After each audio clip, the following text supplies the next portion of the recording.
Olá, meus queridos amigos, companheiros de jornada em nosso canal no YouTube, bem-vindos mais uma vez. Nesta ocasião, para apresentarmos subsídios à revista Betel Dominical, estudada em todas as classes das Assembleias de Deus vinculadas ao Ministério de Madureira em todo o Brasil e em grande parte do mundo. Antes, porém, aqueles lembretes tradicionais. Para você que ainda não é inscrito, inscreva-se no canal e não se esqueça de ativar o sininho para receber as notificações todas as vezes em que um vídeo for disponibilizado. O segundo pedido é para que todos, de maneira geral, curtam, porque a soma das curtidas permite que o algoritmo entenda que se trata de um vídeo relevante e, em razão disso, a sua presença é expandida na plataforma e outras pessoas são alcançadas com este conteúdo. E um terceiro e último pedido, na medida do possível, compartilhe em seus grupos de WhatsApp para que também outros professores e alunos tenham acesso ao mesmo material. Eu fico profundamente agradecido a cada um de vocês por esses 3 gestos rápidos que ajudam a expandir a presença do vídeo nesta plataforma. Feitas essas considerações preliminares, entremos de imediato na exposição dos subsídios para esta semana. Estamos tratando da lição de número 4, que será estudada no próximo domingo, dia 27 de julho, em todas as igrejas vinculadas ao Ministério de Madureira. É a lição de número 4, que tem por título O Primeiro Milagre de Jesus, a transformação da água em vinho. Convém lembrar que essas lições foram escritas pelo bispo Abner Ferreira, pastoreia a Igreja Mãe no Rio de Janeiro, e eu tenho o privilégio, juntamente com a minha esposa, a pastora Débora Couto, temos o privilégio de tê-lo como o nosso pastor. O tema geral, apenas para constar, Jesus Cristo, o Filho de Deus, a verdade que transforma, milagres, ensinamentos e a promessa da vida eterna no Evangelho de João. Então, toda a nossa perspectiva é voltada para o 4º evangelho, chamado de Evangelho de João. E já fizemos também as introduções devidas nos vídeos anteriores, de modo que podemos, então, dar continuidade aos subsídios restritos à lição de hoje, lição de número 4.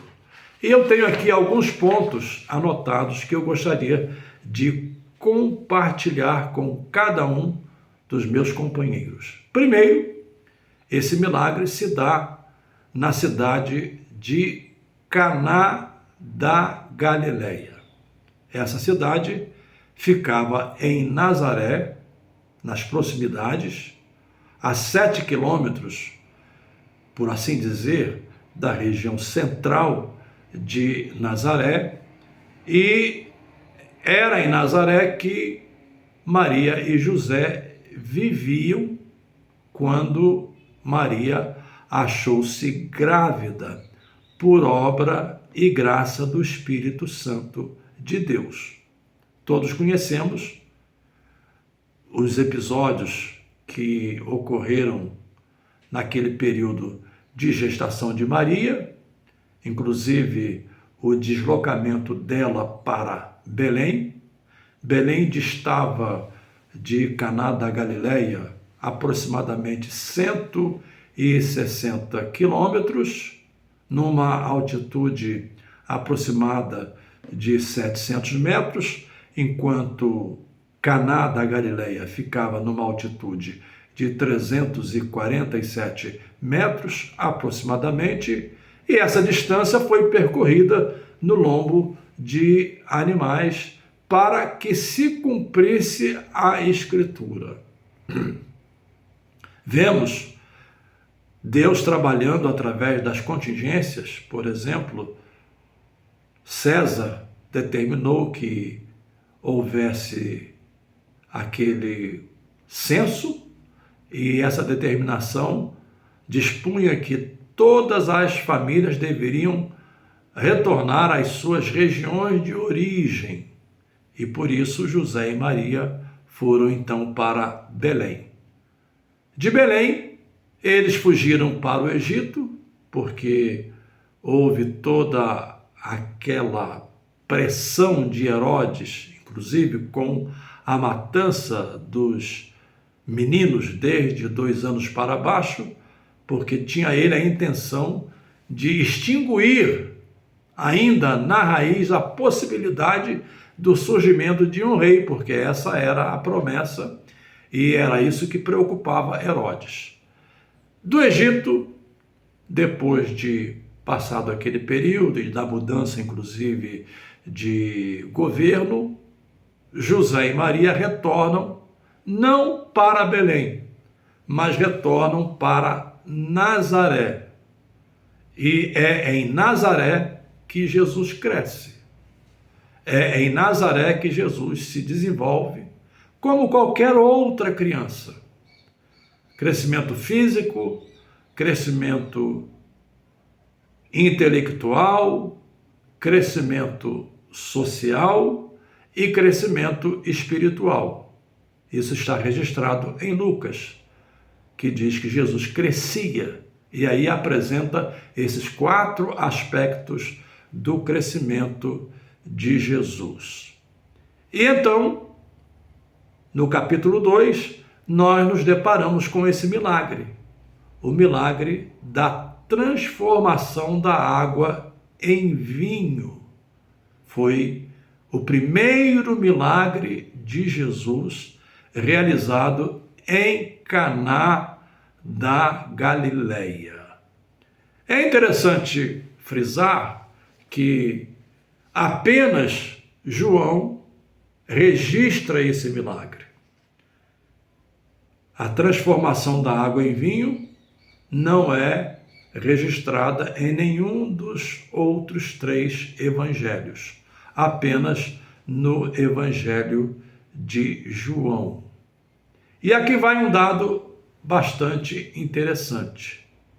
Eu já me reportei a ele, apenas para trazer contexto ao Evangelho, mas eu me reporto uma vez mais, neste episódio, eu me reporto uma vez mais, quando Jesus na cruz olhou para João e apontou para Maria e lhe disse: eis aí a sua mãe.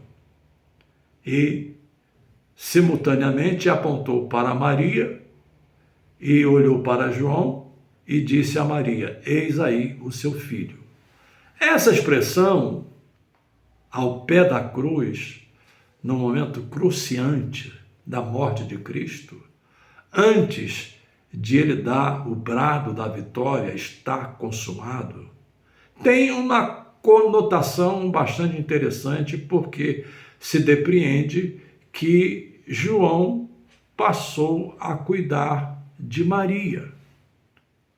Ou seja, João passou a ser uma espécie de filho adotivo. Claro que eu ponho essa expressão entre aspas apenas para ilustrar. Passou a ser uma espécie de filho adotivo de Maria, e Maria passou a ser uma espécie de mãe adotiva de João. Inclusive, já mencionei num dos episódios anteriores que na região de Éfeso, onde morou João, João também foi pastor da igreja de Éfeso, há uma casa que foi recentemente descoberta e a tradição diz que nessa casa Maria teria morado com João em Éfeso. Mas eu trago este ponto para enfatizar o propósito do livro, o propósito do Evangelho de João. Por que João começa registrando o ministério de Jesus com um milagre? Ele não começa com o batismo, ele não começa com a tentação, ele começa com um milagre. E a resposta encontramos no capítulo 20 e verso 31. E é interessante até ler o verso de número 30 do capítulo 20 de João. Eu tenho aqui a minha Bíblia aberta. O capítulo 20 diz, aliás, capítulo 20, verso 39, diz: Jesus, porém, também em presença de seus discípulos. Eu enfatizo esse ponto porque eu vou retomá-lo quando voltar ao milagre de Caná da Galileia. Jesus, porém, operou também em presença de seus discípulos mais outros sinais que não estão escritos neste livro. Então, os milagres foram operados na presença de seus discípulos. Outro ponto é que foi uma quantidade enorme de milagres e esses milagres não foram registrados. E provavelmente você poderá perguntar, por quê? E a minha resposta é bastante simples. O que temos registrado nas Escrituras é o que Deus desejou que fosse preservado. Se fôssemos pensar em tudo quanto Jesus realizou e em todos os outros episódios que estão vinculados à história bíblica e que não foram registrados, a expressão de João, aqui no capítulo 21, quando ele diz no verso final, no último verso, verso 25, há, porém, ainda muitas outras coisas que Jesus fez, e se cada uma das quais fosse escrita, cuido que nem ainda o mundo todo poderia conter os livros que se escrevessem. Em outras palavras, teríamos aí, usando essa hipérbole que João emprega, teríamos aí dezenas e dezenas e dezenas, e talvez centenas e centenas de livros, não só em relação à própria vida de Jesus, mas em relação a muitos episódios conexos à Escritura, conexo aos episódios que foram registrados por inspiração do Espírito Santo de Deus. Mas eu disse agora há pouco que eu iria retornar ao ponto que estamos estudando, que é o milagre, a transformação da água em vinho. E eu me reportei ao capítulo 20 e aos versos 30 e 31, porque aqui define a razão pela qual o Evangelho de João foi escrito. Ele foi escrito exatamente para realçar a divindade de Cristo, para realçar o aspecto filial de Cristo, ou seja, ele não era simplesmente filho de Maria do ponto de vista humano, mas ele era o próprio Filho de Deus. E o texto diz aqui no verso 31, estes, porém, foram escritos em relação aos sinais, estes sinais, acrescento, Estes sinais, porém, foram escritos para que creiais que Jesus é o Cristo, o Filho de Deus. Só? Não. E para que, crendo, repito, e para que, crendo, tenhais vida em seu nome. Aí eu me reporto para o capítulo 2, onde temos então a narrativa do primeiro milagre. A transformação da água em vinho. E aqui há um detalhe bastante interessante, porque eu mencionei o vínculo, o forte vínculo entre João e Maria. Então, não tenho dúvida alguma que na sua conversa com Maria, muitas vezes, não poucas, ele deve ter feito a ela muitas perguntas, deve ter feito a ela muitas indagações, e ela deve ter compartilhado com João muitas informações que não foram sequer registradas. Era uma espécie, como eu disse, de filho adotivo e mãe adotiva. Então, eu posso presumir, ou seja, a passagem bíblica, as narrativas bíblicas que tratam dessa relação, permitem que eu tenha essa presunção, ou seja, de que eles tiveram um relacionamento muito forte, muito próximo, em que ambos compartilharam coisas que eventualmente não foram registradas. E isso deu a João contexto para o capítulo 2. Que contexto? Temos aí a narrativa das bodas. Era um casamento. Maria lá estava, juntamente com Jesus, juntamente com a sua família, porque certamente foram convidados.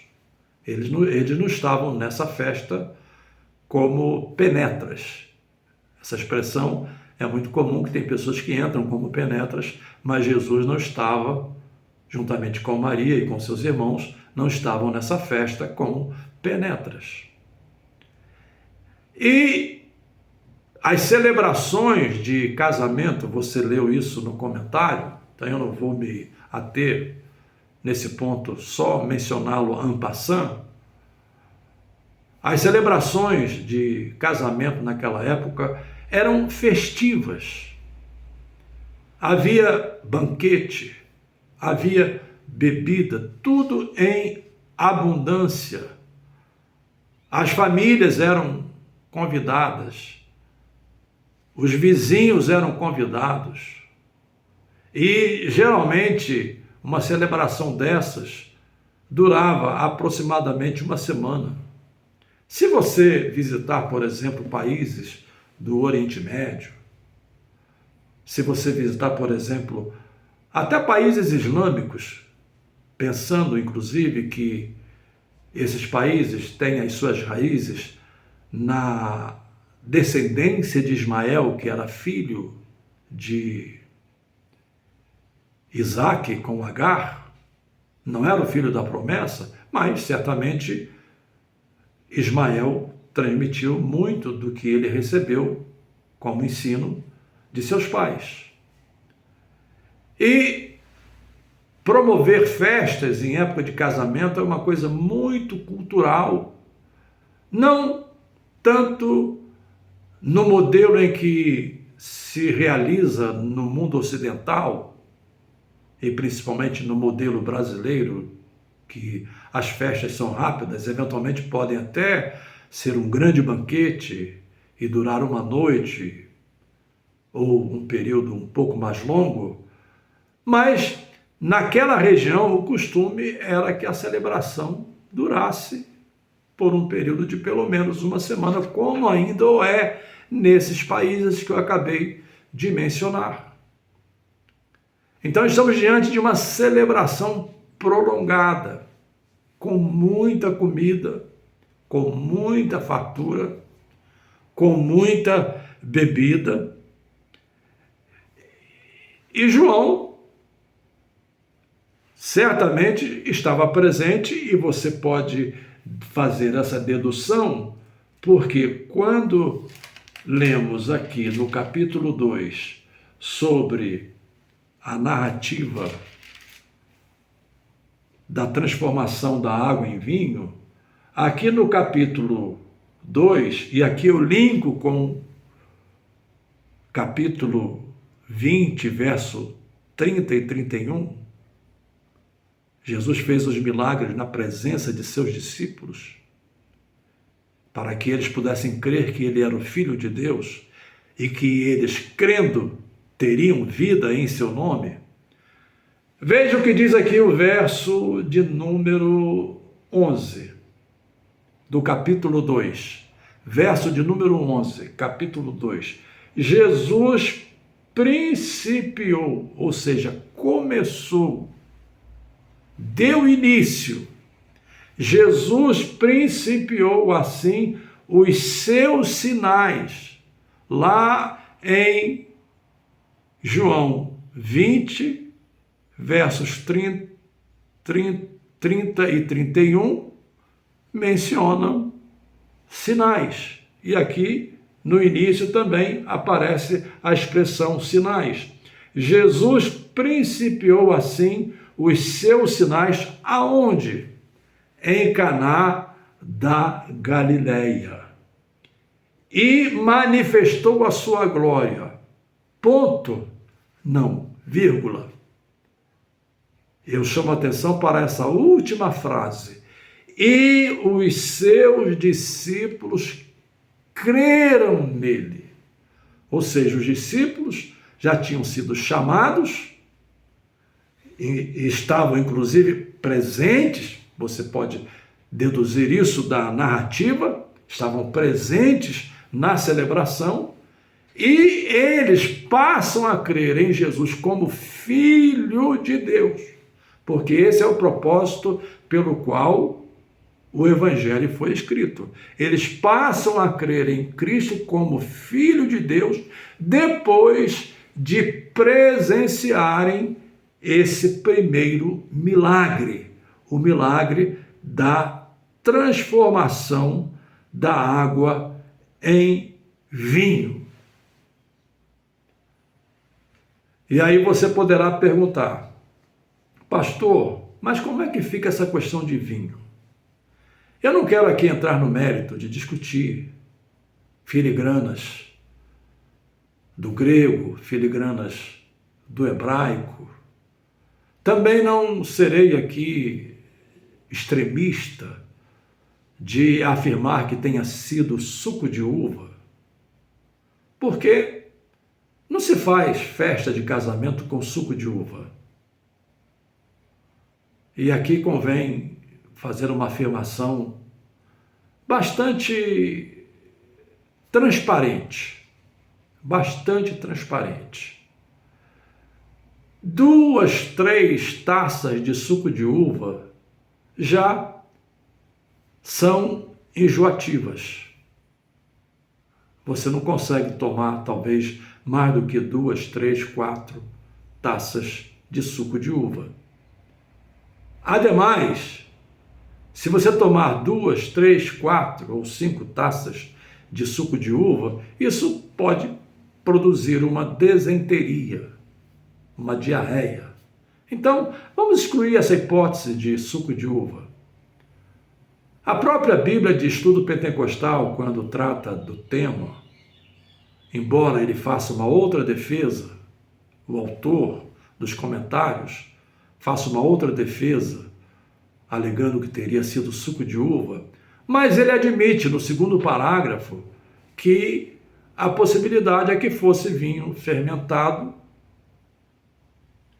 bem como vinho não só fermentado, mas concentrado, que era um costume daquela época para preservar o vinho, para preservar a qualidade do vinho, ou vinho diluído, ou seja, O vinho era concentrado, mas na hora de servi-lo, ele era diluído para perder aquela concentração, mas não deixava de ser vinho.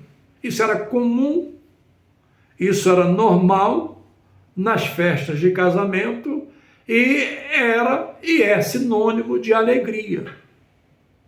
Quando olhamos para a figura do vinho na Bíblia, inclusive, algumas vezes ele é usado com essa figura, a figura de alegria, a figura de prazer, a figura de satisfação. É tanto que Paulo faz um contraponto dizendo: e não vos embriagueis com o vinho, no qual há contenda, mas enchei-vos do Espírito Santo, para mostrar que a alegria do vinho é uma alegria efêmera, passageira, mas que a alegria produzida pelo Espírito Santo é uma alegria perene, que supera todas as alegrias que podemos ter na vida em geral. E se vamos falar de vinho, devemos falar de comida também, porque a mesma Bíblia que condena a bebedeira é a mesma Bíblia que condena a glutonaria. E se eu entrar no mérito aqui da glutonaria, eu teria de me reportar àqueles bacanais em que as pessoas comiam além da conta e depois elas tinham de pôr tudo para fora e retornar ao banquete para retomarem o vício, digamos assim, retomarem o banquete e continuarem comendo. E é nesse sentido que a Bíblia fala sobre glutonaria. Então, pessoas que comem demais, além da conta, sem necessidade, inclusive podendo trazer problemas ao organismo, essas pessoas estão também cometendo pecado. Não vou aqui aliviar a barra para ninguém. Estamos todos cometendo pecado quando comemos além da conta. Então, esse é um ponto en passant, só para a gente frisar, já que estamos falando da transformação da água em vinho.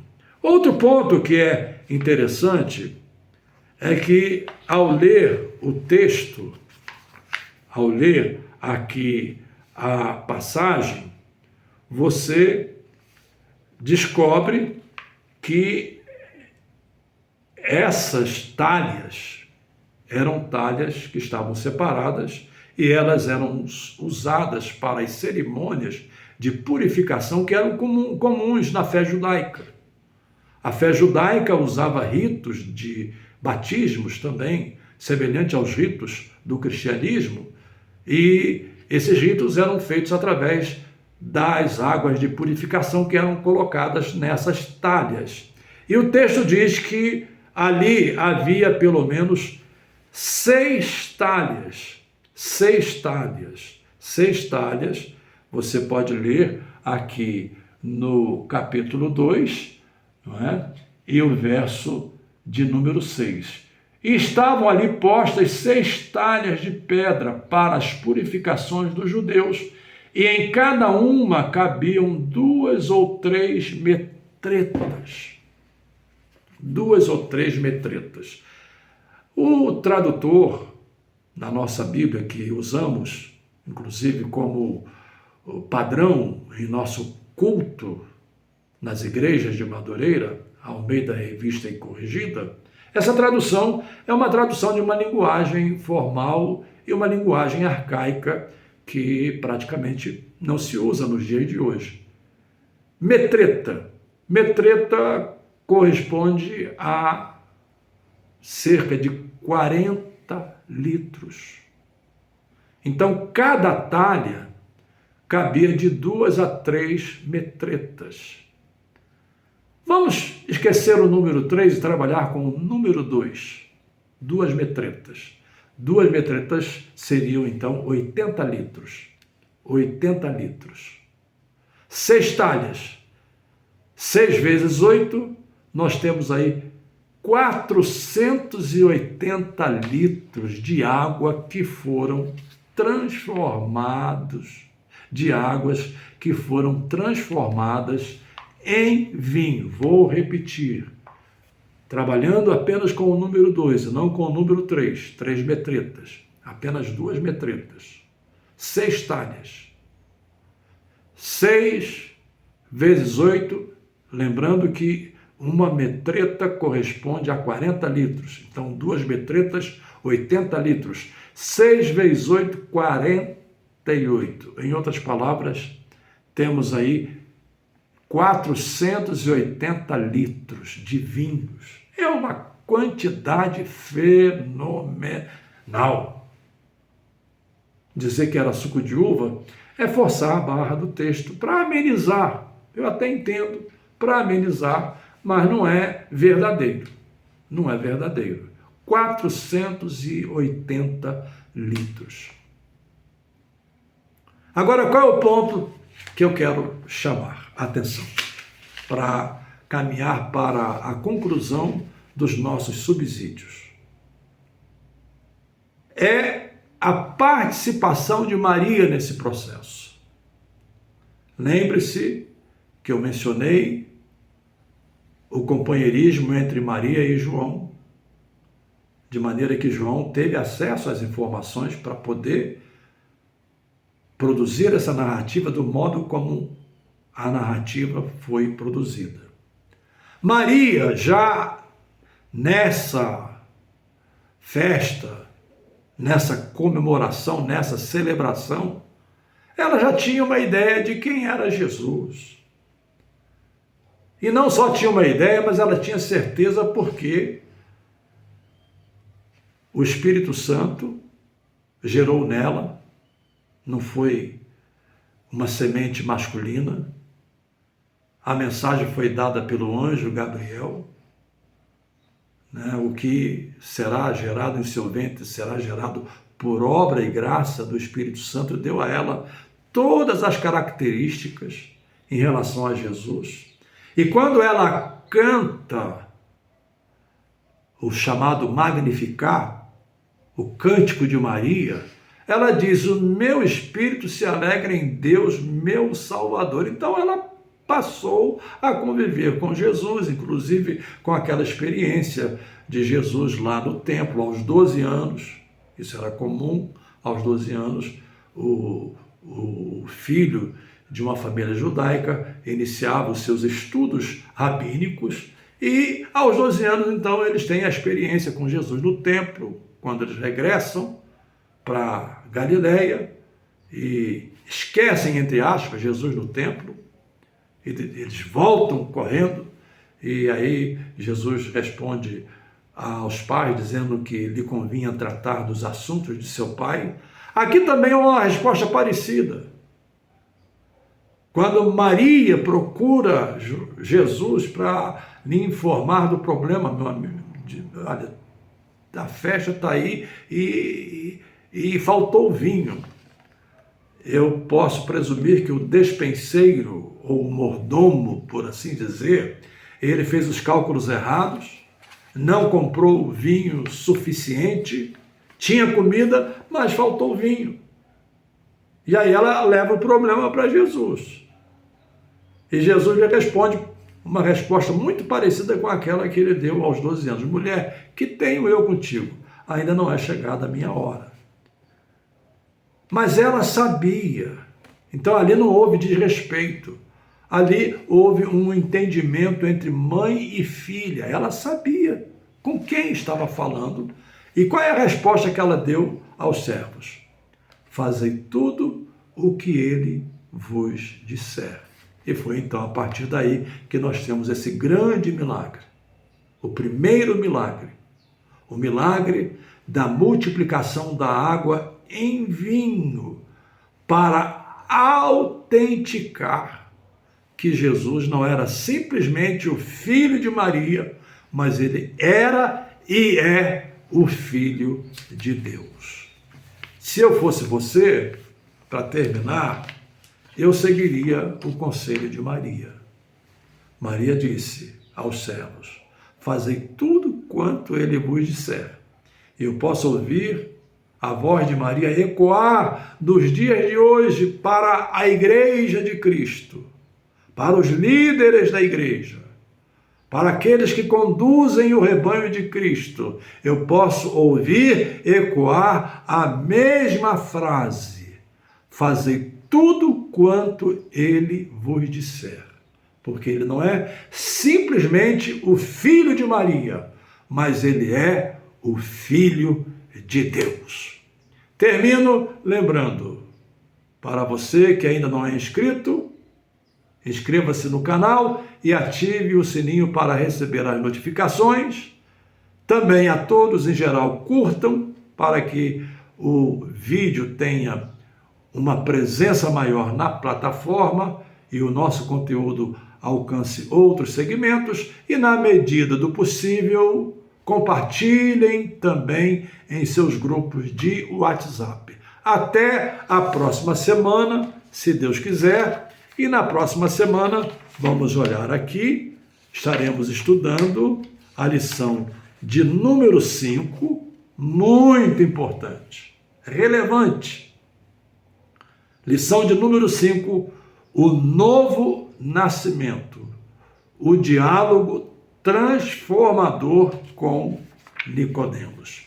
Um grande abraço e até a próxima semana, se Deus quiser.